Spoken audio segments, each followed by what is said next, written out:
I've been a nurse for 12 years now. 11 of those years I've spent in the emergency department. Um, I'm pretty confident in the environment. I'm pretty confident at work. But that doesn't mean I know everything. It's far from it. Every single day I learn something. There's still moments where I kind of get challenged. There's still moments when I get scared of certain situations, when a patient deteriorates, and it's all kind of a time-pressured situation and we need to kind of act quickly. But for the most part, 99% of the time, I'm quite comfortable in my environment and, I'm quite happy, providing care to patients. So that's 11 years at work, okay?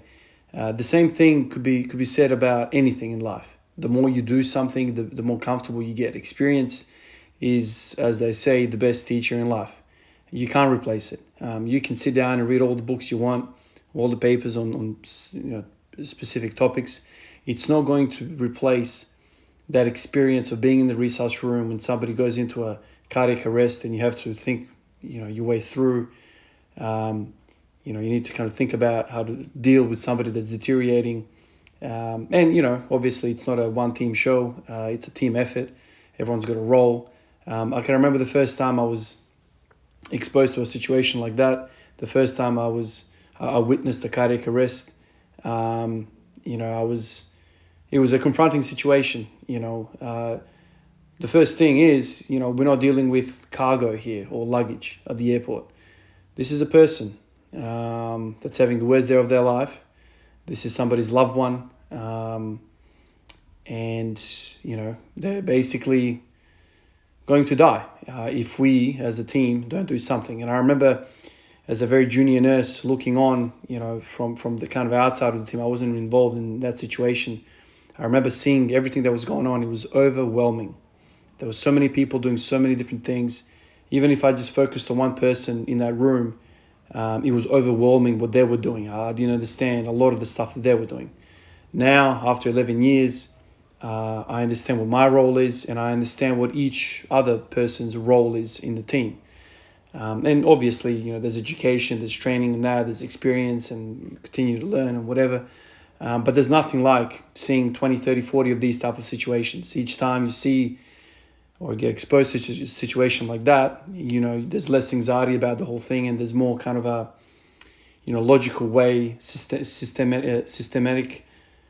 way of thinking about whatever the case might be. And that's kind of what training does to you and what experience does to you. The same thing can be said about anything. And I'm sure, you guys that are listening, you can kind of relate to this. I'm sure, a lot of you guys have spent even longer in your given careers and you kind of know the ins and the outs of your job. I'm sure somebody out there who's a concreter, I keep bringing up concreting, I don't know why, but somebody that's poured concrete for the first time, it's not so great. After you've poured 100 freaking slabs, that thing is like a dinner plate. It's smooth as and it's all perfect. It's just the 10,000 hour rule. I'm not sure if you guys are familiar with that. A few years ago, probably 5-10 years ago, if not even longer, there was a book that came out about this 10,000 hour rule to mastery or something like this. And basically the author went on to say that it takes us 10,000 hours to master a specific skill. Obviously, there's degrees to mastery. I've spent 10 years playing basketball, but I'm not at Steph Curry's level, right? But that's kind of the minimum requirement that you should kind of invest that much time to get even close to being something good. 10,000 hours is a long time. Basically, if you do 9 to 5 every single day, 5 days a week, 9 to 5, it will take you 10 years. So I've been, in emergency for 11 years.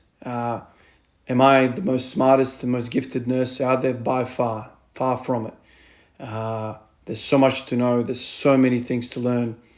Medicine as a whole, there's specialists everywhere. Even within our emergency department, there are certain things that I'm much more comfortable with than other things. You know what I mean? And we as a team, we contribute all sorts of different skills. And then as a team, we provide a, really, really good care and the patients have the best chance at the recovery. Same thing goes with the barbell. The barbell is a skill. Strength is a skill. I keep saying this. There's nothing that can replace 10 years under the barbell. A lot of you guys message me and you get, you're asking me questions about time frames. How long did it take you to 100 kilos? How long did it take you to 150? And honestly, I've kind of lost my time frames with all of that. I'll do my best to kind of answer you guys, to kind of give you some sort of reference point. And I know a lot of people out there have, made videos about strength standards, where you should be after a year, 2 years, 3 years, and so on.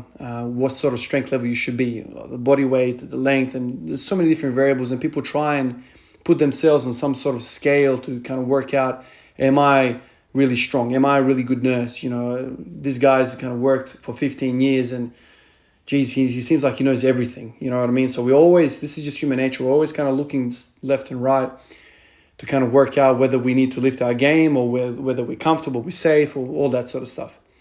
My thing is, and I've heard greats of the game talk about this many times, this takes 10 years. Like many other things, like I mentioned, the 10,000 hour rule, this takes 10 years. 10 years. So I've put in 7. Now, I've been active all my life. So I started playing soccer when I was like 5 years old. So it's not like I was, wheelchair bound until 25 and then I started. No, I was very active. And so it might be different for you depending on your history, your athletic history, your athletic ability, natural, all that stuff. So, but, I lifted weights from about 20 to 25 and it was just kind of like bro splitting, not very serious, not recording anything, not thinking about anything. It was just like, oh yeah, I'll do some biceps now. They're not sore and I'll just do it. There was no thinking about it. At 25, I decided, okay, I want to get strong. And that's where kind of the whole journey started, about both intellectual gains, intellectual stimulation, the will to learn, the thirst for knowledge. That's when all that started for me at 25. Now I'm at 32, right? So that's 7 years. So at 10 years, so when I turn 35, it'd be 10 years. What am I going to have at 10 years mark? I'm not sure. I hope I get 300 kilo deadlift. Now it seems very, very reachable with the recent kind of progress on that. I certainly hope I have a 250 kilo squat. I certainly hope that happens. That's 10 years on. And I'm sure there are people out there in the world who are ATGing 300 kilos much earlier on, all that stuff. That doesn't matter. That's irrelevant. Just like me at work, okay, I'm pretty good at my job, but I'm sure there are people out there who are wizards, who are freaking intellects like you wouldn't believe, and they know everything about everything. I'm sure there's people out there who are much better than me. But that doesn't discourage me. I still try my best. I still try to offer the best care, and there's still kind of continual development and learning throughout the thing. As long as you rock up every day, as long as you stay, you have that thirst for knowledge and you ask questions, you're always going to improve. But this idea that you need to kind of know stuff overnight, this idea that, I need to get better, you just need to leave that and understand this is a very long-term thing. Nursing takes a while, right? Nursing is a 3-year undergraduate degree here in Australia. I did that, and then after that, I spent a year and a half on the job, went back to university to get my postgrad diploma, advanced diploma, to understand what actually emergency nursing is. So you kind of get specialized through that course. And that course takes about 2 years. So, and then there's many, many more years after that. But still, I meet people every single day who know much, much more than me. People have been in the game for 20, 25 years, have been, inquisitive the entire time of their, career. So there's so many more questions, so many more repetitions. And that's the word that I wanted to link this back to. It's all about the damn reps. I have seen, let's say, 30 resusces in my 10, 11 years of, let's just say, I don't know where I got that number from. Let's just say I've seen 10 resusces in my time. 10 resusces in my time. Somebody that's seen 100 resusces in their time, even if they are not the most gifted freaking intellects in the world, that is a lot of exposure. They would have seen a lot of these circumstances, a lot of these scenarios, situations, much, much more than me. Whether it be a cardiac arrest, a respiratory arrest, anaphylaxis, trauma, this way, that way, whichever way, they would have seen a lot of these scenarios play. And if you learn something each time you rock up and you get experience with that sort of stuff, you're going to learn something, man. You can always think to yourself, oh yeah, I remember that person, came in with a hypervolemic shock. This is what we did. This is how we stabilized the arterial blood gas. We did all these different things. We warmed the patient, all this sort of stuff. There's all these different things you learn. Just like the barbell, it's all about the reps. Somebody like Clarence Kennedy, somebody like Lou or Tian Tao or whatever, whoever you want to think of, all these greats of each sport, if you want to call it, they are probably thousands and thousands of repetitions ahead of us. They've just spent more time. Like Tian Tao, like these Chinese weightlifters, man, they don't start lifting at 25, man. They start lifting when they're like 4 or 5 years old. So by the time I even rocked up, to touch the barbell the first time, this guy's been millions and millions of reps ahead. And it's not about the percentage he used or the program he used. Irrelevant, man. He's just been around the game for such a long time. He's 100 resusces in. I'm 10 resusces in. And how do you catch that up? Even if you just went to freaking a war zone right now and you're in a military hospital and you're like getting crazy cases every single day, it's going to take you a very long time to kind of catch up to the experience. Even if you crammed all that experience in, you're not going to get the same value as somebody who spent 20 years in the game, because they've had a lot of time to process all of this stuff, to make connections, to make, neuroplasticity, man. Like, it doesn't happen overnight. Like, you need to learn all these different things. So it takes a long time to do this. So this game is like any other game. In fact, a friend of mine once said to me, I've spoken about this before. I didn't see him for a very long time. Finally, I saw him. And we started talking about, what we're doing, whatever. And he said to me, "Are you training?" I said, "Yeah, man, I'm still training, still crazy about it. I've got this YouTube thing going on." And back then I had like 3 subscribers. It was nothing.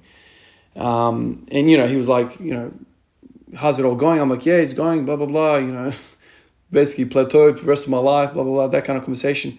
And he basically said this to me. He's like, "Man, I've given up training." I said, "Why?" He said, "Man, out of all the things in life, training, gymming, fitness is like the craziest, crappiest deal ever. You put so much damn effort into this thing for so little return." And for some reason, he said this kind of flippantly. I don't even know whether like he gave it that much thought, but this kind of got tattooed on my brain. It basically got inscribed into my brain, this statement that he said. It's not worth it. So much work goes in with so little return. The reason why that struck me is because it's true in a way. If you think about how many hours a week I spend on this thing, I'll probably spend, man, let's just call it a minimum 1 hour a day, minimum. So 7 hours a week I spend on this thing, okay? And what do I have for it? Very, very slow adaptation. Strength is such a slow game. He basically said to me, man, if you put 7 or 10 hours in a week on anything else, you're going to get better returns, whether it be learning how to draw, or learning about the market, investing, whether it be about any other thing. Like he said, basically, lots of other skills are easier to be had than strength. And in a way, that makes sense, right? It's probably easier to learn how to draw.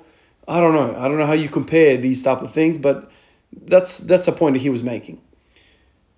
The very next thought that I have, talk about cascades of thoughts and whatever. So I heard that and I was kind of processing it for a long time. And then I thought to myself, this is why we all go, wow, when somebody deadlifts 300 kilos. Because automatically we know that this shit is so slow on the return, man. How much effort did this guy put in to get a 300 kilo squat, to get a 300 kilo deadlift?